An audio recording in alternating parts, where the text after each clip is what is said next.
Buenas tardes, mi nombre es Emanuel Pérez Medrano, reciente tercer año de Medicina Interna en este hospital. El día de hoy toca ver el seminario, el tema de manejo del dolor del paciente geriátrico. Vamos a enfocarnos específicamente en qué adaptaciones hay que hacer en el tratamiento, sobre todo analgésico. Vamos a ver otro tipo de tratamientos, pero va a ser sobre todo tratamiento analgésico. Muy bien, la descripción del seminario. Previamente veremos cuál va a ser el dolor del paciente geriátrico. La descripción del dolor, ya que hay varios tipos de descripciones o nomenclaturas que se manejan en diferentes tipos de literaturas. Sin embargo, pues hay que estar en una misma terminología, la que se maneja más comúnmente a nivel mundial, para saber cuál es el abordaje correcto. La clasificación del dolor para abordar bien al paciente geriátrico de acuerdo al tipo de dolor que tiene. La evaluación clínica, aquí vamos a ver cuáles son el abordaje más correcto para llegar más oportunamente al diagnóstico del dolor con paciente geriátrico, y cuáles son las herramientas que tenemos para dar ya sea diagnóstico o tratamiento más oportuno.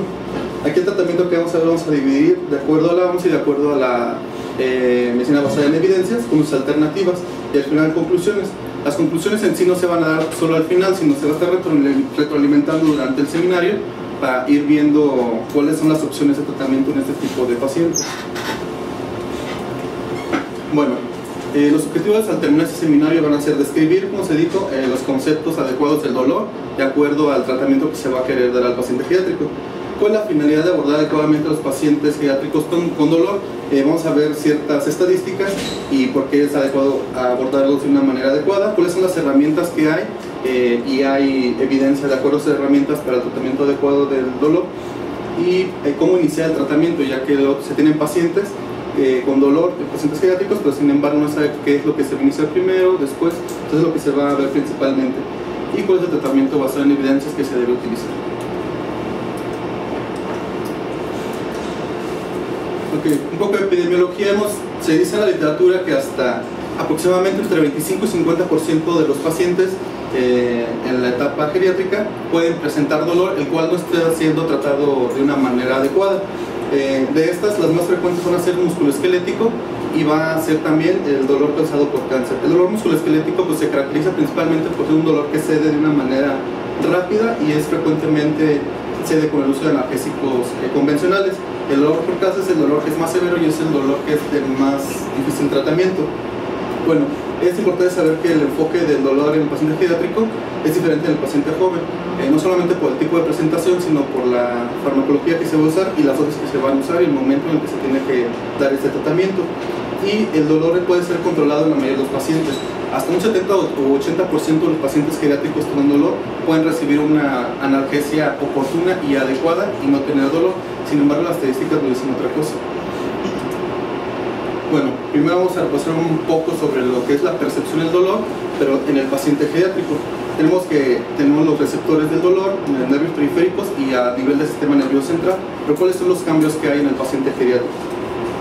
Bueno, de acuerdo con los receptores del dolor, pues siempre en todos los pacientes mayores de 60 años se ha visto que tienen disminución en los corpúsculos anterpacínicos de Meissner. Sin embargo, las terminaciones nerviosas libres se han visto que no cambian con la edad. Todo esto pues va a haber repercusión en la sensación de dolor con el paciente geriátrico. Bueno, a nivel de nervios periféricos, ¿qué es lo que vamos a ver? Tanto los nervios mielinizados como los amilínicos, se ve que hay una disminución en este tipo de fibras nerviosas por degeneración, y donde se ha visto que hay mayor disminución del número de fibras es en las fibras grandes. Estas pues son las que nos ocupan sobre el dolor, el tacto, el dolor y la temperatura. Entonces estos pacientes pueden cursar, ya que se afectan estas fibras, con hiperalgesia, alodinia o alteraciones en la sensibilidad del dolor. Y lo siguiente es el sistema nervioso central. ¿Qué es lo que se va alterado en el sistema nervioso central? Bueno, prácticamente hay pérdida de las neuronas del asta dorsal, pérdida de las neuronas de la corteza, del encéfalo y del tallo. Todo esto va a hacer que haya disminución de los neurotransmisores, prácticamente de cualquier tipo de neurotransmisor, y los opioides endógenos pueden verse cambios mixtos de cualquier tipo. Pues bueno, ¿cuál es la importancia de clasificar el dolor? Como se dijo, hay diferentes terminologías en diferentes literaturas sobre la clasificación del dolor. Aquí se va a abordar de una manera en la que se clasifica el dolor por dos tipos, ya sea por el tiempo de evolución o por el tipo de dolor que tenga el paciente. El tiempo de evolución nos va a dar una pauta a hacer más fácil el diagnóstico del paciente, y el tipo de dolor hacia el tratamiento. Sin embargo, estos van unidos, no se separa uno del otro. Bueno, comparando uno con otro, el dolor agudo, dice que es aquel dolor que dura menos de 3 meses. Puede ser agudo, subagudo, ya sea en este tipo de evolución, pero es menor a 3 meses. Los signos que vamos a encontrar son principalmente signos autonómicos, taquicardia, taquipnea, diaporesis principalmente, y aquí la intervención más importante es que se tienen que prevenir síndromes crónicos. El dolor persistente es el que dura más de 3 meses y no se ven síndromes o síntomas autonómicos como diaporesis, taquicardia o taquipnea. Lo importante de esta diferenciación es que en los pacientes que tienen dolor persistente se va a ver afectado tanto afección física, psicológica, y aquí el tratamiento va a ser multidimensional, ya que el tratamiento es el que es de más difícil control. Bueno, la comparación del dolor nociceptivo con neuropático, estas se han visto en varias clasificaciones que es la mejor manera de dividir el dolor. En estas dos clasificaciones cabe todo tipo de dolor. El nociceptivo son todas aquellas que, como vimos anteriormente, solamente involucran receptores de dolor y son tanto trauma, infecciones, quemadura, isquemia, que son más fáciles de localizar que un dolor tipo neuropático. Es importante esto porque prácticamente el dolor nociceptivo responde prácticamente a los analgésicos de primera elección. En cambio, el neuropático, donde podemos abarcar diferentes tipos como la neuropatía diabética, posherpética o el mismo fantasma, este dolor se produce tanto por sistema nervioso central como sistema nervioso periférico. Y en este dolor es el que se encuentra es el que es persistente y es el que es más difícil de tratar. Pero bueno, ya tenemos estos dos tipos de dolores. Entonces aquí lo importante es, tenemos un paciente que llega a consulta, urgencia, donde sea, con dolor. ¿Qué debemos hacer para diferenciarlo y tratarlo oportunamente? Aquí lo que se recomienda es que se hagan 6 preguntas iniciales en el paciente que llega con dolor. ¿Cuándo comenzó el dolor? Es importante para diferenciar entre agudo y persistente y ver si tiene alguna sintomatología asociada con el dolor. ¿Qué eventos o enfermedades los condicionó? Como vimos, los tipos de dolor agudo es principalmente por quemaduras, infecciones o isquemia, lo cual es más fácil de localizar en el paciente que el dolor neuropático.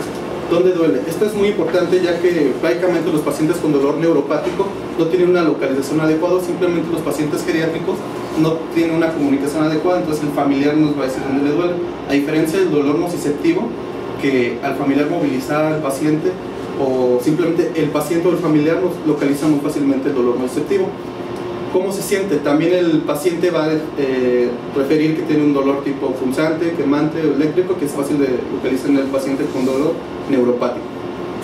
¿Cuáles son las cosas agravantes o mitigantes y cuál es el tratamiento que recibió? Estas dos preguntas van juntas y es importante, ya que como vimos, pacientes, por lo general los pacientes van a recibir ya sea por ellos o por sus familiares tratamientos analgésicos de primera elección, que son antiinflamatorios no esteroideos o paracetamol. Cuando este dolor no ha cedido con este tipo de analgésicos, podemos pensar que es un dolor neuropático o difícil control, que es el dolor relacionado con cáncer. Okay. Entonces, que todo esto que ya tenemos a la interrogación, a la evaluación física, que es más importante. Como vimos, lo más frecuente en el dolor en pacientes geriátricos son el musculoesquelético, que se gasta en el 60%, y el resto es dolor neuropático. Entonces, nos dicen en la bibliografía que debemos enfocarnos en una buena exploración del sistema musculoesquelético y una buena exploración del sistema nervioso central. Con estas dos exploraciones podemos llegar hasta un 70-80% del diagnóstico de la causa del dolor en el paciente geriátrico. En últimas fechas se ha recomendado que se aborde al paciente de una manera, bueno, o abordarlo psicológicamente con escalas psiquiátricas, ya que se ha visto que con tratamientos en esta área el paciente disminuye el dolor. Vamos a ver cuál es la literatura respecto a esto y si hay algo de evidencia con respecto a esto. Pero con estos 3 abordajes se dice que hasta el 70-80% de los diagnósticos se puede descubrir el paciente con dolor. Okay. ¿Y cuáles otras herramientas tenemos? El paciente con dolor, sobre todo aquellos pacientes mayores de 80 años, postrados o con cáncer, es difícil reconocer si tiene dónde está el dolor, cuánto tiempo fue de evolución, o hacer las 6 preguntas que se mencionaron previamente. Estas son escalas multidimensionales, escalas de dolor que se recomiendan en estos pacientes, multidimensional y unidimensional. Las dos se recomiendan en diferentes tipos de pacientes. Las multidimensionales son la McGill-Pain, que es la escala que más se correlaciona con el paciente. Sin embargo, es una escala larga y que se tienen que contestar muchos tipos de preguntas, las cuales a veces el paciente no las puede contestar por la condición de enfermedad. Bowman, Roland y Morrison, y la escala de dolor neuropático. Todas estas son muy efectivas. Las ventajas son que son para poblaciones específicas, son enfermedades específicas y son muy confiables. Lo malo de estas escalas es que son difíciles de calificar, difíciles de usar y no son aplicables en todo tipo de pacientes, solamente dependiendo del tipo de paciente y la enfermedad. Las escalas unidimensionales son las que más se recomienda usar o las que más se usan. La escala visual análoga es la que se usa prácticamente en la mayoría de las revisiones o estudios para valorar el dolor en pacientes pediátricos. También se pueden usar gráficas, tarjetas de escala verbal análoga. Estas son continuas, fáciles de entender y pueden llegar a un registro ya sea con el tiempo, la consulta en el paciente hospitalizado. Sin embargo, requiere que el paciente tenga buena visión, audición y atención, lo que muchas veces es muy difícil ya que el paciente no coopera o el familiar no conoce al paciente. Sin embargo, cualquiera de estas escalas se recomienda o puede usarse en un paciente con dolor en edad pediátrica.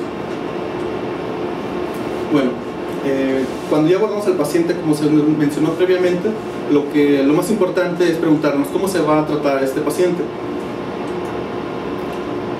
La escala del dolor de la OMS es la herramienta más efectiva o la que más ha mostrado evidencia para resolver el dolor en este tipo de pacientes.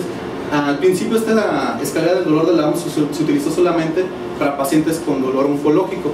Sin embargo, posteriormente se vio que era efectiva para llevar un seguimiento a los pacientes que tenían dolor a cualquier edad, y hace pocos años se empezó a usar a pacientes con dolor geriátrico, viendo que era una buena alternativa para tratar el dolor. Lo que tiene de ventaja la escala del dolor de la OMS no solamente usarla como ver el tratamiento, sino que nos da metas. Tenemos una meta que es el dolor persistente, usamos un opioide o un adyuvante que vamos a ver más adelante y se da cierto tiempo o cierta meta para registrar si cede o no el dolor. Posteriormente, si no cede, se sube a la siguiente escalón o al siguiente. Al final, el dolor tiene que estar el paciente libre de dolor, ya sea con analgésicos tipo opioides, con o sin analgésicos no opioides y adyuvante.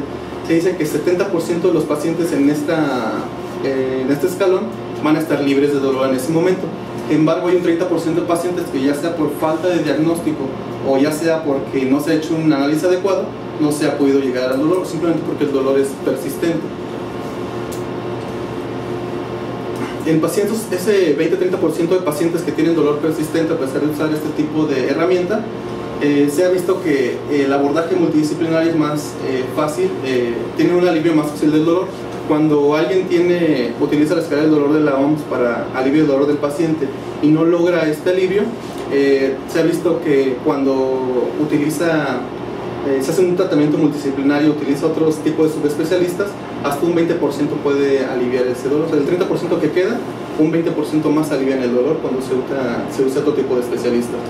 Lo difícil de estos pacientes es que tiene que haber una monitorización continua del paciente por las altas dosis que tienen que usar, ya sea de tratamiento de AINES o con opioides, y que lo que se recomienda es que en estos pacientes, cuando ya se dio un tratamiento y no se ha llegado a la meta adecuada según la escalera de la OMS, lo que se recomienda es o reducir el tratamiento o descontinuar el tratamiento, no estar agregando fármacos uno con otro. Si no se llegó a la meta con la escalera de la OMS, se quita ese tratamiento y se agrega otro o se disminuye la dosis, pero no se acumula uno con otro. La terapia cognitivo-conductual no se abordará en este seminario, ya que se ha demostrado en varios análisis, metaanálisis y ensayos clínicos que todavía no tiene una efectividad, no se ha demostrado que sea efectivo en pacientes con tratamiento de dolor a cualquier edad, por lo cual no se abordará. Bueno, lo importante es saber cómo tratar al paciente con dolor. Ya vimos que la escala de la OMS es la herramienta la mejor que tenemos en este momento para quitar el dolor en pacientes geriátricos. Hay que hay que ver 4 puntos antes de dar el tratamiento. ¿A quién se le va a dar el tratamiento? ¿Por qué vía? ¿Qué dosis? ¿Y qué tipo de analgésico se tiene que dar? Prácticamente dice que cualquier paciente con dolor que afecte su funcionalidad o calidad de vida se tiene que dar tratamiento.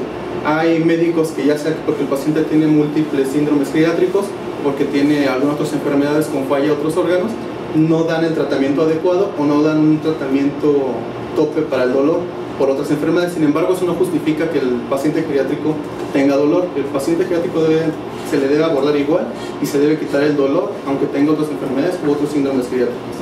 La vía de administración, prácticamente la primera que se prefiere es la vía oral o la vía enteral si se tiene disponible, pero sin embargo no hay ninguna contraindicación o alguna especificidad sobre alguna vía de administración. La dosis en todos los tratamientos que se van a abordar, tanto no opioides y adyuvantes, se recomienda que la dosis inicial sea el 50%. se va a ver que hay unos tipos de tratamientos que va a ser diferente, vamos a ver cuáles son, pero siempre va a ser el tratamiento con el 50% de la dosis de un tratamiento en un paciente adulto sano. Y el tiempo de inicio y acción de vida media, bueno, aquí lo que se recomienda es que se inicie con medicamentos que tengan un tiempo de inicio corto y una vida media corta, ya que los pacientes pediátricos pueden retener más tiempo el medicamento y tener efectos adversos, tener más efectos adversos. En la mayoría de las publicaciones, o en todas las publicaciones, dice que el placebo no es ético para la práctica clínica. Hay pocas publicaciones se vieron donde comparaban placebo, pero esto no se debe usar en un hospital o para cualquier paciente, solamente para hacer ensayos clínicos y con fines de investigación, pero no en un paciente con dolor. Bueno, vamos a revisar cuáles son los tipos de fármacos que tenemos para el tratamiento del paciente con dolor. Son 4 grupos y el primero que vamos a revisar es el paracetamol. Bueno, sabemos que el paracetamol es un analgésico que es tanto analgésico como antipirético, prácticamente por academias y guías tanto americanas como europeas. Es el tratamiento que se recomienda como primera elección para el tratamiento de dolor leve, lumbalgia, osteoartrosis o cualquier otro tipo de dolor leve. Siempre va a ser el de primera elección. ¿Por qué es el de primera elección? Porque es el que tiene menos efectos adversos. Sin embargo, ¿cuál es la limitante que tenemos con el paracetamol? Bueno, es su toxicidad hepática, y para esto se ha visto que la dosis recomendada es de menos de 4 gramos al día. La dosis recomendada para un adulto sano es de hasta 7 gramos al día de paracetamol para que no tenga hepatotoxicidad. Sin embargo, en pacientes pediátricos dice que menos de 4 gramos es lo que recomienda tanto la guía americana como la guía europea. Sin embargo, ¿qué es lo que vemos? Porque hay hepatotoxicidad en el paciente. Recordando que el paracetamol se metaboliza por vía hepática con una sulfosalación y glucurinación en el 95%, aproximadamente 90-95%. El 5% del resto del paracetamol se metaboliza por vía del citocromo P450 y se convierte en un metabolito que es N-acetil-D-quinina. Este metabolito es extremadamente hepatotóxico, uniéndose a las macromoléculas del hepatocito y dando una hepatotoxicidad directa. El 5% de este metabolito en pacientes sanos con glutatión que está normal se metaboliza y no es tóxico, pero en pacientes que se han visto que están desnutridos o con consumo de alcohol, que tienen déficit de glutatión, es donde se ve que tienen hepatotoxicidad. Entonces vemos cuál es la causa más frecuente de falla hepática, ya que vemos que el paracetamol produce falla hepática. De las diferentes causas pueden ser hepatitis, enfermedades autoinmunes, isquémico, embarazo, paracetamol u otros fármacos diferentes al paracetamol. Bueno, en un estudio de 17 centros de tercer nivel de Estados Unidos, donde hicieron un análisis retrospectivo de 1998 al 2001, vieron 2.000 pacientes con falla hepática, donde querían averiguar cuál es la causa de falla hepática principal en los pacientes que se hospitalizan por esta enfermedad. Se tomaron laboratorios, análisis, características clínicas, y lo vieron a las 3 semanas. Lo que se vio es que hasta 4 veces el paracetamol tiene toxicidad hepática, hasta 4 veces más que otro tipo de fármaco o que cualquier otra causa que cause falla hepática aguda. Por lo tanto, ya sabemos que el paracetamol causa falla hepática aguda en un alto porcentaje de los pacientes, aunque no sean geriátricos. En un estudio que se realizó en el Reino Unido, querían saber con la administración que recomiendan las guías de 4 gramos al día, cuántos pacientes pueden describir falla hepática. Este estudio fue retrospectivo, encontraron 57 pacientes y como vieron que una carga de glutatión deficiente puede dar falla hepática, lo dividieron en grupos. Los grupos que tenían más riesgo, supone que deben ser aquellos que tenían índice de masa corporal menos de 20. ¿Qué encontraron en este grupo? Los resultados fueron que 2 pacientes tuvieron falla orgánica múltiple y muerte con elevación de aminotransferasas. 17 pacientes tuvieron elevación transitoria de las transaminasas, sin embargo no tuvieron muerte. Con esto concluyeron que los pacientes que tienen disminución de índice de masa corporal, que consumen alcohol o que están desnutridos, deben de reducir la dosis de paracetamol hasta 2 gramos al día cuando pesan menos de 50 gramos, aunque no sean pacientes geriátricos, o no exceder más de 60 miligramos por kilo al día.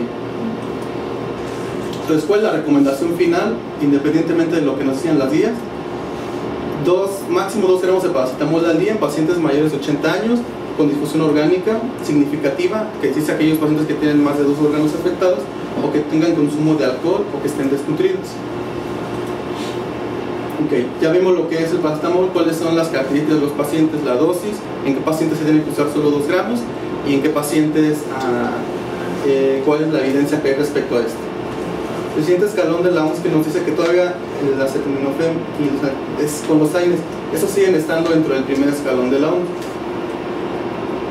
¿Cuál es la característica de los AINES? Bueno, sabemos que son inhibidores de la síntesis de prostaglandinas, pueden ser COX-1 o COX-2, o sea que sean específicos o no específicos.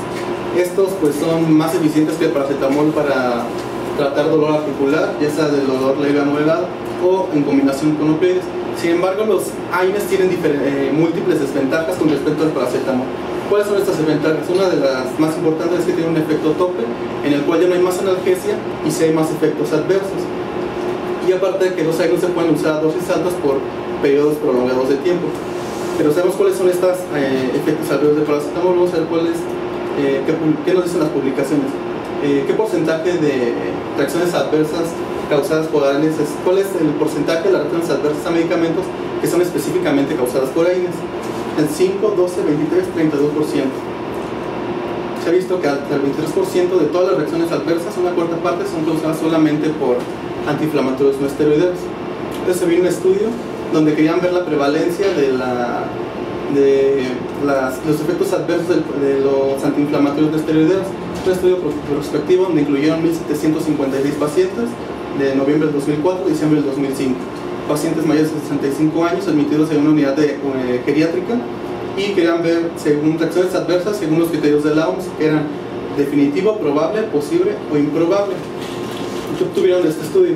Se dieron cuenta que los antiinflamatorios no esteroideos eran los fármacos que más causan efectos adversos sobre los anticoagulantes orales, sobre la aspirina y la digoxina, que estos fueron más fármacos, pero fueron los más representativos.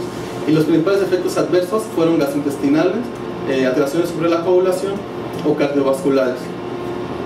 Pero ya que sabemos que son los AINES de los fármacos, sobre todo el grupo de fármacos que causan efectos adversos o más efectos adversos, ¿cuáles son? Bien sabido por nosotros sobre el sistema gastrointestinal, úlceras y hemorragia, lo cual aumenta la mortalidad y la hospitalización.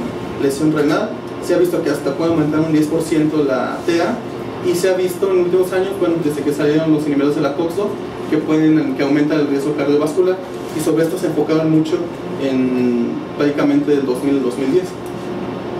Salieron varias publicaciones donde encontraron que los inhibidores de COX-2 podían aumentar el riesgo cardiovascular y la mortalidad por infarto o mortalidad por EBC. De estos múltiples estudios se empezaron a usar menos los inhibidores de COX-2.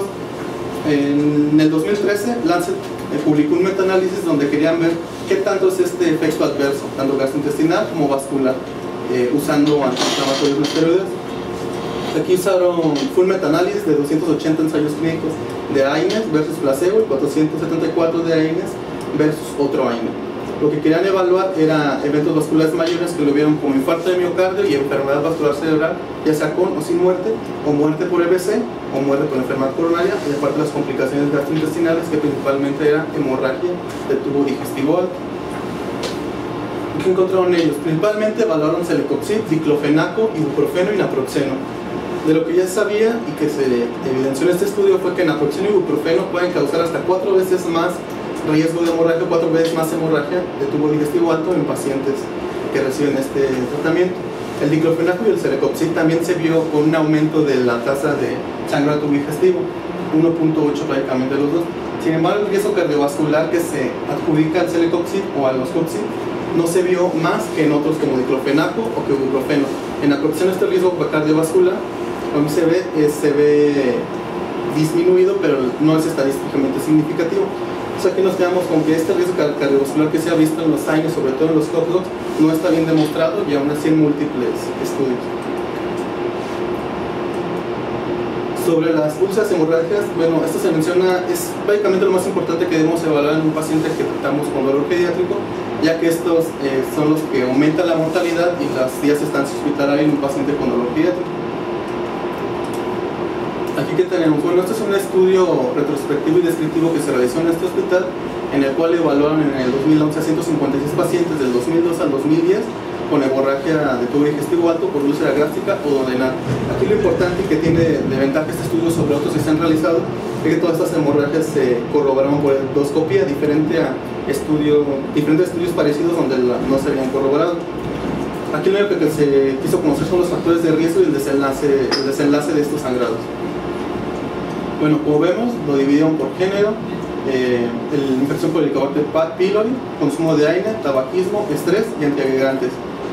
Y lo que se encontró fue algo pues, muy esperado, que los AINE son los que más su efecto adverso da sangrado del tubo digestivo, hasta en 88 pacientes y 45 pacientes de los 156 que se evaluaron. ¿Y cómo es que nosotros estábamos usando los AINES en estos años, del 2002 al 2010? Prácticamente siempre hemos usado el diclofenaco, y más en el 2010 se vio una alza en el uso de diclofenaco por el servicio de ortopedia. Sin embargo, el siguiente analgésico que nosotros usamos para el tratamiento de dolor, o el siguiente analgésico que usamos en general, es el ketorolaco. Si se fijan, hasta este momento no hemos mencionado el ketorolaco para nada, y vamos a ver más adelante por qué. Y el siguiente analgésico es el naproxeno. Todos los que usamos son AINES no selectivos, y eso es lo que es actualmente, o bueno, hasta el 2010 se está usando en este hospital. Pero entonces ya sabemos que los antiinflamatorios no esteroideos causan hemorragia tubo digestivo.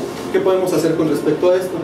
En un estudio que se realizó, aquí queda evaluar la eficacia del esomeprazol para solamente resolución de síntomas, ya sea regurgitación o pirosis. Aquí se evaluaron los 5 ensayos clínicos más importantes, que fueron el NASA y el SPACE y Pluto y Venus. Esos ensayos clínicos evaluaron esomeprazol versus placebo a las 4 semanas y a los 6 meses para ver si se resolvían los síntomas de epigastralgia o reflujo. ¿Y qué resultados obtuvimos? Resulta que en pirosis y en reflujo, usar cualquier tipo de antiinflamatorio acuoso, selectivo o no selectivo, redujo en todos los pacientes el porcentaje de resolución de los síntomas en comparación con placebo, y todos con una P significativa. Y aquí lo que evaluaron fue la reducción del riesgo absoluto y el número necesario de tratar, que en todos se ve que es estadísticamente significativo, y el número necesario de tratar de todos es relativamente muy bajo, por lo cual las recomendaciones que se hacen y que no vienen específicamente en las guías es que primero, con respecto a los AINES y el riesgo cardiovascular, es que la prescripción de los AINES tiene que ser individualizado el perfil de seguridad de cada AINE y el riesgo de cada paciente. O sea, no se ha demostrado que los fármacos COPSIB o el diclofenaco aumenten el riesgo cardiovascular más que los otros AINES. Sin embargo, en pacientes que ya han tenido infartos de miocardio previo o tienen cierto tipo de riesgo cardiovascular, pues se tiene que recomendar que se tenga cuidado con este tipo de medicamentos. Y respecto a la hemorragia de tubo digestivo, sí quedó muy bien comprobado que agregar un inhibidor de bomba de protones disminuye mínimo los efectos, la sintomatología gastrointestinal, lo cual podría disminuir, por lo cual se recomienda agregar un inhibidor de bomba de protones a todos los pacientes que se les da AINE. Y las recomendaciones en general, pues la dosis, como decimos, casi siempre son al 50%. Lo importante de aquí es saber qué es lo que hay que hacer con estos medicamentos: ibuprofeno, diclofenaco y naproxeno. Son los más recomendados para pacientes en edad pediátrica. No, ninguno de estos se tiene que usar por más de 5 días. Y recordar que el naproxeno y el ibuprofeno son los que más se usan hasta 4 veces con sangrado de tubo digestivo, por lo cual son los que más cuidado debemos tener. Los pacientes que tenemos con ese antecedente son los que no debemos usar. Diclofenaco aumentó 1.8% el riesgo de sangrado. ¿Qué sucedió con lo que habíamos comentado? Indometacina y ketorolaco. Indometacina todavía lo ponen en guías y en publicaciones, pero como extremadamente tóxico para darlo a pacientes pediátricos. Ketorolaco prácticamente no aparece en ninguna guía, ni americana ni europea, y en revisiones se ha visto que ya no es recomendado por su alto potencial nefrotóxico, ni siquiera lo ponen con una dosis. Sin embargo, aquí en nuestro hospital es el segundo AINE que más se receta. Cuando utilizamos estos dos tratamientos estos dos fármacos en el tratamiento del dolor del paciente pediátrico y no han sido efectivos, ¿qué es lo que sigue? Bueno, fármacos opioides. Aquí hay mucha como discusión entre usarlos o no usarlos. Cuando los fármacos opioides son fármacos que actúan a nivel del sistema nervioso central, sus ventajas son que no tienen un efecto tope. Entre más dosis se puede lograr un mejor nivel de analgesia. A veces no, en muchos fármacos no se no se aumentan los efectos adversos. Actúa tanto el dolor nociceptivo como neuropático y logra un efecto analgésico con menor dosis. Se ha visto que también el 50% se inicia en pacientes geriátricos. Pero ¿cuál es la causa por la que muchos médicos no usan este tipo de medicamentos? Por los efectos adversos: deterioro cognitivo, depresión respiratoria, constipación, dependencia y supresión. Principalmente a lo que más se teme es a la depresión respiratoria y la supresión. Sin embargo, como se dijo en un principio, los efectos adversos de un fármaco no deben hacernos limitar el tratamiento del dolor en un paciente geriátrico. Si un paciente geriátrico tiene dolor y no ha respondido previamente a los anteriores medicamentos, tiene que iniciar con un opioide, aunque tenga otro tipo de enfermedades o que sea predisponente a que tenga depresión respiratoria o síndrome de supresión. Tenemos de tener monitorizado al paciente y debemos de tener las adecuadas medidas para que no suceda esto o atender al paciente. Pero siempre se debe dar el tratamiento con opioides si no ha habido mejoría con algún otro tipo de fármacos. Con respecto a esto, salió una publicación donde querían un metaanálisis donde querían ver la eficacia y seguridad de los opioides, incluyendo aquellos que eran de venta libre y aquellos que solo se vendían con receta. En septiembre de 2001 a agosto del 2011, 16 ensayos clínicos compararon opioide versus placebo para ver la eficacia de alivio contra el dolor. Y lo que encontraron fue que, pues, efectivamente, el usar opioides disminuye significativamente el dolor de los pacientes que no han respondido. Estos pacientes que recibieron opioides y placebo previamente ya recibían AINES o algún otro tipo de terapia adyuvante. Al agregarse el tratamiento con opioide, disminuyó significativamente el dolor, y lo que buscaban sobre los efectos adversos, náusea, vértigo, cefalea, somnolencia, fue significativamente mayor en algunos, pero en otros no. Este análisis estadístico pues no fue estadísticamente significativo. Entonces, ¿cuál es lo que te recomiendo? Muchos no lo dividen como opioides débiles o opioides fuertes. Sin embargo, sí es importante decir que en los que los dividen como opioides débiles, la OMS aún recomienda codeína y hidrocodona. Sin embargo, su uso está limitado, ya que es tiene más efectos adversos, y llegar a una titulación del dolor es muy difícil con estos analgésicos. Así que fuera de la OMS, ninguna otra publicación ni guía recomienda estos dos analgésicos. El principal que se debe utilizar como opioide débil es el tramadol. El tramadol es lo recomiendan como un buen analgésico con menos efectos respiratorios, sin embargo causa más efectos como delirio, y se contraindica en la epilepsia porque interactúa con los medicamentos para epilepsia, lo cual disminuye su vida media y puede hacer que el paciente tenga más crisis epilépticas. Lo importante es que se ha demostrado en estudios que requiere hasta un 20% menos de dosis para aliviar el dolor en pacientes pediátricos en comparación con pacientes jóvenes. Bueno, cuando no se ha logrado con tramadol principalmente, pues usamos opioides fuertes. Esa tabla pues es muy larga, sin embargo aquí lo que lo vamos a separar es en estos tres principalmente: morfina, oxicodona y buprenorfina. Esos tres analgésicos son los de primera elección cuando se llega a este tipo o esta alternativa de tratamiento para el dolor. La morfina no se utiliza como, es de primera elección, pero no se utiliza tan frecuentemente porque es el que más alteraciones tiene tiene más metabolitos tóxicos y tiene más efectos adversos, sobre todo en pacientes con insuficiencia renal puede producir más insuficiencia. La oxicodona tiene menos efectos adversos que la morfina, y la buprenorfina es el que se utiliza con mejor seguridad. En pacientes con insuficiencia renal puede ser utilizado de una manera segura. Entonces estos serían los tres principales. La hidromorfona y el fentanil, ¿en qué paciente se debe utilizar? Prácticamente decir que la hidromorfona tiene un efecto analgésico excelente, sin embargo solamente se debe utilizar en pacientes con dolor irruptivo. Eso significa que pacientes que tienen algún tipo de tratamiento previo y aumentó el dolor, entonces se da hidromorfona para disminuirlo, pero no se deja permanentemente, solo se da en episodios. Y el fentanil es el que prácticamente ha demostrado que tiene mejor eficacia sobre el dolor. Sin embargo, no se recomienda en pacientes que no han recibido previamente ningún tipo de opioide.